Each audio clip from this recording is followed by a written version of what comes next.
Good morning. Good morning.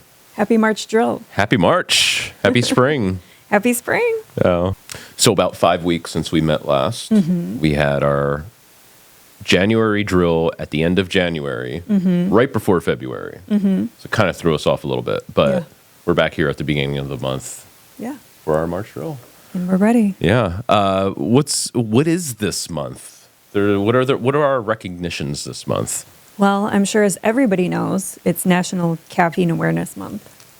It is. Yes. Wow. So is it a celebration of caffeine, or is it a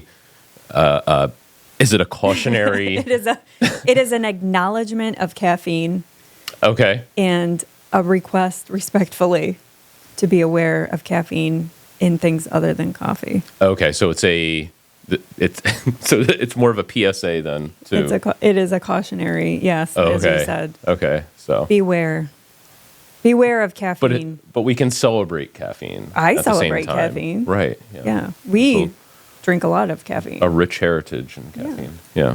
I wouldn't be here at all if it weren't for caffeine. Why? Both in my position and here today, most likely. I don't know if I would have maintained. I can't maintain. That was going to be a story of your parents met in they met in the coffee bean fields of South Jersey. No, it's the go juice that I think keeps most people in uniform going. Yeah, definitely. So to caffeine.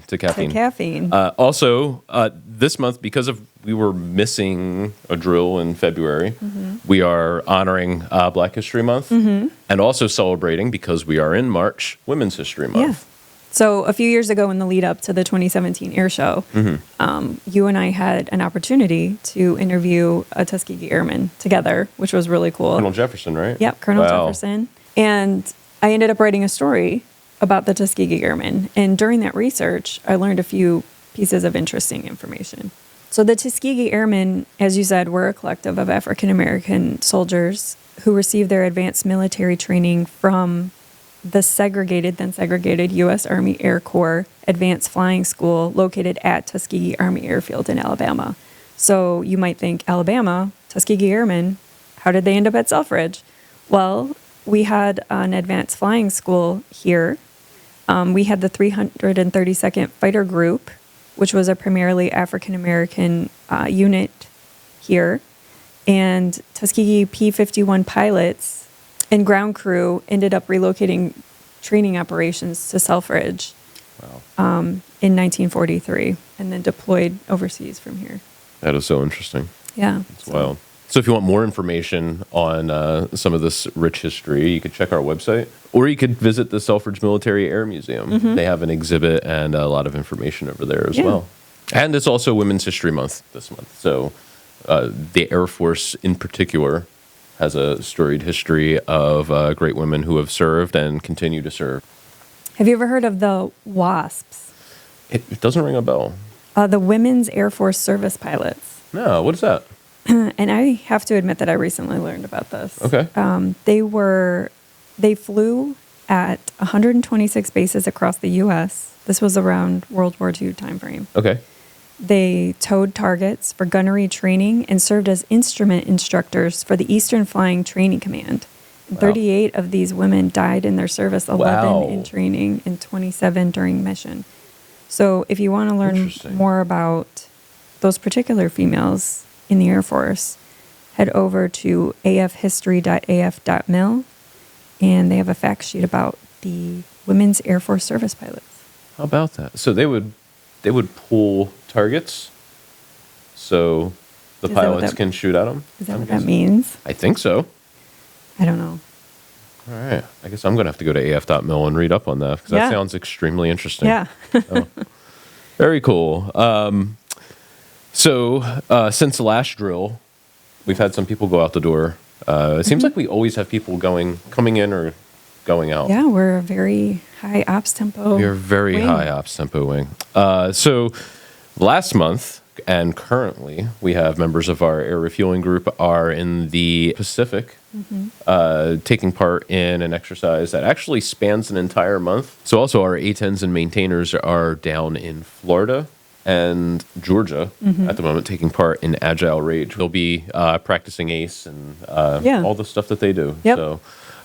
So we'll miss them this drill, but we'll see them next month, back in April. Yep. So this drill, I think the main event, as it is going to be the wing ball this evening. Yes, we're excited. Yeah, we get to dress to the nines and head out for the prom here. Do we get boutonnieres and corsages? We could.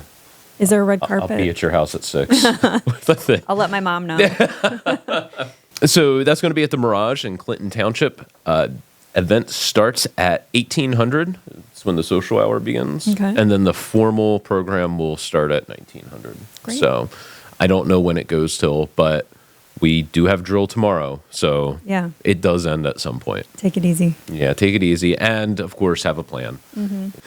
So that's this drill. Oh, and another thing, since this has become quite near and dear to me after last drill, anyone that's still doing the total force awareness training, if you're looking to get that done, you could send myself, Tech Sergeant Drew Schumann, a request for the video slides, and I can send them directly to you. That's kind of how it's been going since we did this training back in January. So I know the push is to get that done. So if you haven't done it already, shoot me an email and I will shoot you the link.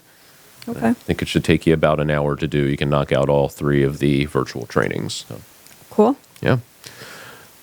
Thank you for doing that. Yeah. So tonight is the ball. Yes. I've been to one ball and I've been to a dining in. Both were way different, but a lot of people seem to think that a ball is a dining in. or a dining out. Or a dining out. Yeah. So there's dining outs, dining ins, and then there's balls. Do you know the difference? Kind of. Yeah. And that's only because I was active duty and you were Army, so you've taken part in these before. So in reading around, the determination, what separates a dining out from a dining in is a dining out, you can bring a guest, you can bring a spouse or family, friends. Dining ins are typically in uniform, and that would be in OCPs and just with your unit. Okay.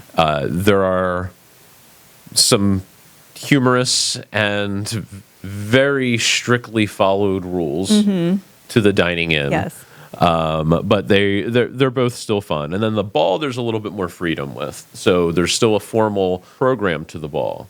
However, that allows for civilians could buy tickets to our ball this evening and come and enjoy with us. And uniforms are not required. So that's the other big thing about tonight is some people will be in dresses, some will be in tuxes, Yeah. some will be in both. Some will be in service dress. Some will be in service dress. Some will be in mess dress. I think mess dress. I think that's what I wore last time. No. I do not own a mess dress. I did the white shirt, bow tie, jacket last time. What are you going to wear this time? I don't know. It's going to be a surprise. Oh, fancy. Going to see those fits. Can't wait to see those fits. Can't wait to see everybody dripping. I got nothing else. Same. So, Okay. all right. I will see you later on this evening. Yeah. All right. And actually, I'll see you in the office in a few minutes. In a few minutes. Yeah. Oh. All right. Have a great drill, everybody. Yep. And be safe and have fun tonight. Bye. Bye.